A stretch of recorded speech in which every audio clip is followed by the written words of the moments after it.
Hi guys, it's your financial coach.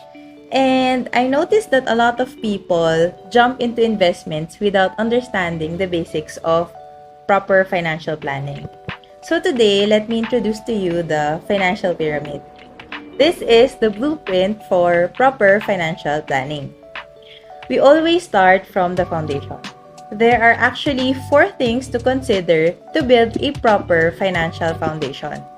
The first thing is cash flow. You need to make sure that you have a healthy cash flow, a healthy income stream. Make sure that you earn enough to meet your monthly expenses or obligations. You make sure that your expenses are lower than your income. For me, I do this with proper budgeting. So, personally, I track my income and expenses using an app. So, you track your expenses versus your income. You make sure that your income can cover your daily expenses. That's basic. Okay? So, number 2, the second thing that you need to consider is to build an emergency fund. The rule of thumb is that you should have around 3 to 6 months worth of income or expenses saved up in a savings account. So, ideally, you put this in a high-yield savings account. Nowadays, you have digital banks that give around 2, 3, 4, 5, or even 6% per annum interest. So, the emergency fund should be in a savings account that you can easily access just in case of emergencies.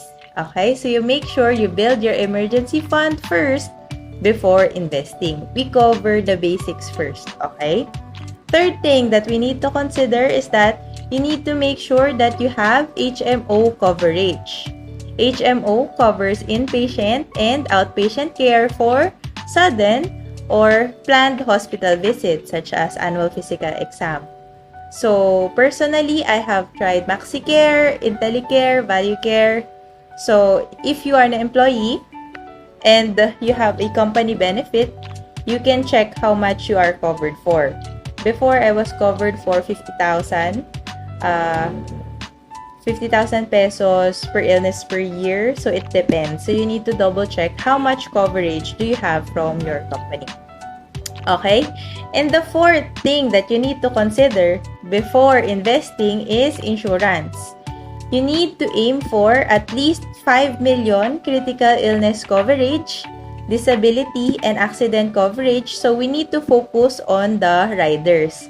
Bakit yung riders rather than the death benefit? Because we want to make sure that we have available money for ourselves just in case something happens to us, so that we won't be a burden to other people.